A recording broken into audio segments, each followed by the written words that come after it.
Have you guys ever wondered how can a 1 kilogram of steel block sink on water, but a large ship made from iron and steel weigh more than 100,000 tons can still float on the surface of water?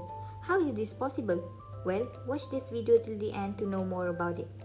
But before that, let me introduce myself first. My name is FARRA SOFIYA and I am a student from SMK Abdurrahman Talib from class 5 Gigih. Today, we will learn about Archimedes principle on ship and one of its application, which is Plimsoll line.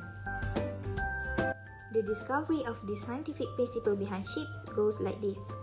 A Greek man was taking a bath in a bathtub. It triggered something on his brain when the water overflowed while he immersed himself in it. He finally found the answer to the question to which he was puzzling over for a long time and started running to the street shouting, "Eureka!"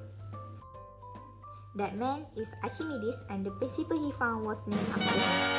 Archimedes' principle states that an object which is partially or fully immersed in a fluid will experience a buoyant force equal to the weight of fluid displaced, while buoyant force is the force acting outwards on an object immersed in a liquid when there is a pressure difference between the lower surface and the upper surface of the object. Hence, the formula goes like this. Buoyant force is equal to the weight of water, which equals to the rho Gv, rho for density, G for gravitational force, and V for volume. When the ship is on the water, there are two forces acting on it. The first one, which acting upwards, is buoyant force, and the other one, which acting downwards, is weight of ship. When both of these forces are equal, hence, it will be floating. Well, in a simple word, a ship will continue to float if buoyant force is greater than its weight. But the question now, what happens if the weight exceeds the buoyant force? The correct answer is, the ship will sink just like the event like inflow of water in ship's compartment as happened in the Titanic ships back in year 1912 due to the collision of iceberg.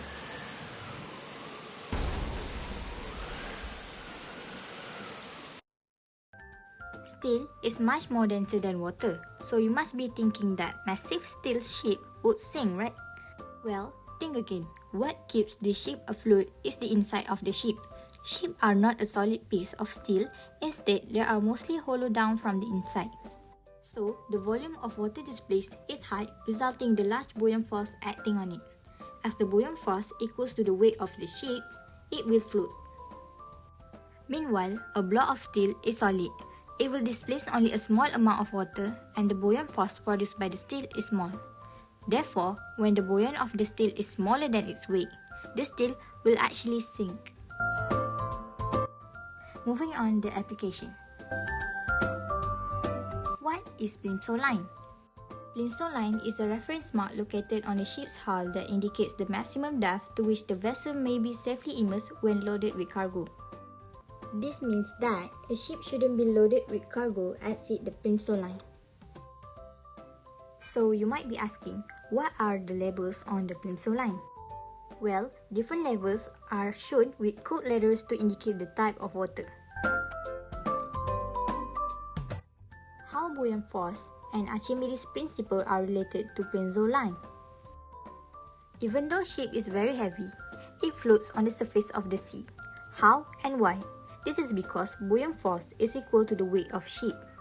So, buoyant force is equal to the weight and equal to the rho Gv.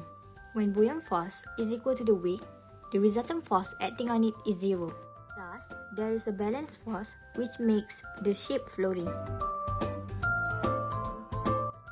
The buoyant force acting on the ship is large enough because the ship is hollow and the volume of water displaced by the ship is large. The density of seawater varies with location and season. For example, the density of seawater is higher than the density of river water.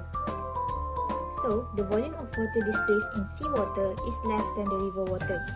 Here we can conclude that the higher the density of water, the lower the volume of water displaced. Therefore, the ship sinks deeper in river water than in seawater. As a summary, the Plimsoll line mark on the body of a ship acts as a guide to ensure that a ship is loaded within the safety limits. Thank you so much for watching and have a good day.